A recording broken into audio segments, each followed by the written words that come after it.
ঝন্টু মোল্লা পেল ভূতেদের আংটির গল্প শোনাবো তোমাদের। ঝন্টু মোল্লা ছিল খুব কিপটে মানুষ।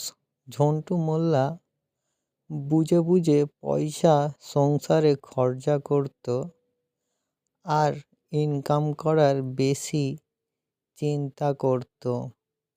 ঝন্টু মোল্লা প্রত্যেক দিন রাতের বেলা শুয়ে ঘুমিয়ে স্বপ্ন দেখে আমি বড়লোক হচ্ছি।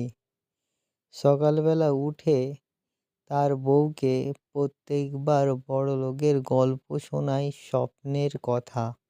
সেই গল্প কথা শুনে ঝন্টুর বউ মুচকে মুচকে হাসে আর বলে, তোমার দ্বারাই কিচ্ছু হবে না।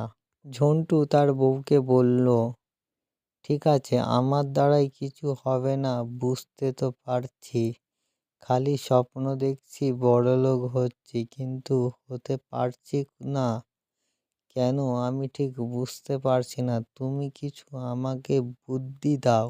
ঝন্টুর বউ ঝন্টুর কথা শুনে বলল, তুমি তো ভ্যান চালাও, খুব কষ্ট হয় তোমার, আমি বুঝতে পারি।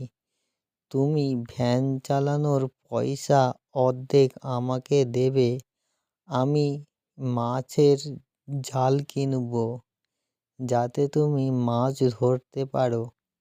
কেননা নদীতে যারা মাছ ধরে তাদেরকে পয়সা দিতে হয় না, কিন্তু মাছ ধরে যদি বাজারে বিক্রি করো আখেরে তোমারই লাভ হবে। তুমি ঠিক কথা বলেছ গিন্নি। অনেক মানুষ এই সমাজে আছে যে তাদের বউয়েদের বুদ্ধির কথা শুনে তারা কাজ করে এবং তারা প্রতিষ্ঠিত হয় এবং বড়লোকও হয়ে যায়। অনেক মানুষ আছে তারা তাদের স্ত্রীর কথা প্রচুর শোনে, সঠিক কথাগুলো কানে নেয় এবং সঠিক কথাগুলো শুনে কাজ করে আর জীবনে সফলতা পায়। তারপর ঝন্টু ভ্যানে কাজ করতে লাগলো এবং ভ্যানে কাজ করে কিছু কিছু পয়সা সে তার বউকে দিতে থাকে। তার বউ একটা ভোঁকা বাড়ে পয়সা জমাতে থাকে। অনেক দিন হয়ে গেছে, তোমাকে টাকা আমি দিচ্ছি, তুমি সেই টাকা পয়সাগুলো আমায় দাও, দেখো জাল কেনার টাকা হয়ে গেছে কিনা। আর ভ্যানে কাজ করতে পারছি না, আমার শরীরটা খুবই ব্যথা হয়ে যাচ্ছে, হাতগুলো দেখো কেমন হয়ে গেছে। যারা ভ্যানে কাজ করে তাদের অনেক ক্ষমতা লাগে, আমি তো রোগা মানুষ, কিভাবে ভ্যানে কাজ করি আমিই জানি, খুব কষ্ট হয়।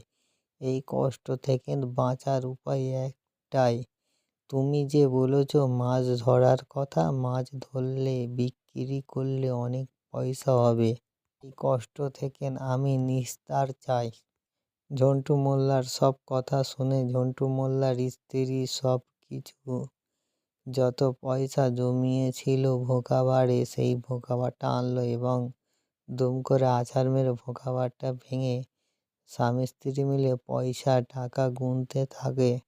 দেখলো 600 টাকার মতন হয়ে গেছে জমানো। একটা সুন্দর ভালো জাল নিশ্চয়ই হয়ে যাবে, বলো এই টাকায়? হ্যাঁ হ্যাঁ, তোমার এই টাকায় নিশ্চয়ই জাল হয়ে যাবে, যাও তুমি জাল কিনে আনো একটা মাছ ধরার। ঝন্টু মোল্লা সেই টাকাগুলো নিয়ে একটা জেলের কাছে গেল। জেলেকে বলল, তুমি যে জালটা কিনেছো আমাকে নিয়ে চলো, আমি একটা জাল কিনবো। ঠিক আছে, আমি তোমাকে নিয়ে যাচ্ছি। ঝন্টু আর জেলে তাকে জাল কিনতে নিয়ে গেল একটা দোকানে। জেলে জাল ভালো বাছতে জানে, দীর্ঘদিন ধরে মাছ ধরে, কিভাবে কিরকম জাল নিলে বেশি দিন টিকবে সেই চিন্তা ভাবনা করেই একটা ঝন্টুকে ভালো জাল দোকান থেকে বেছে কিনে দিল। জালটার দাম নিয়েছে 430 টাকা। ঝন্টু ও বলল, ঠিক আছে ভাই, এই জালটা যে আমি কিনলাম এই জালেতে খুব সুন্দরভাবে মাছ ধরতে পারবো তো? তখন ঝন্টুর কথা শুনে হেসে বলল, দূর পাগল, তুই মাছ ধরবি কী করে আমি কী করে বলবো? তুই জাল ফেল নদীতে, যদি মাছ থাকে তুই নিশ্চয়ই ধরতে পারবি। তারপর ঝন্টুকে বলল, ঝন্টু তুমি কি মাছ ধরতে পারো জাল নিয়ে? হ্যাঁ হ্যাঁ, জাল নিয়ে আমি মাছ ধরতে পারি, বাবার সাথে টুকটাক মাছ ধরেছি। ঠিক আছে, তুমি যাও নদীতে জাল ফেলো। ঝন্টু নদীর ধারে এসে নতুন জালটা ব্যাগ থেকে বার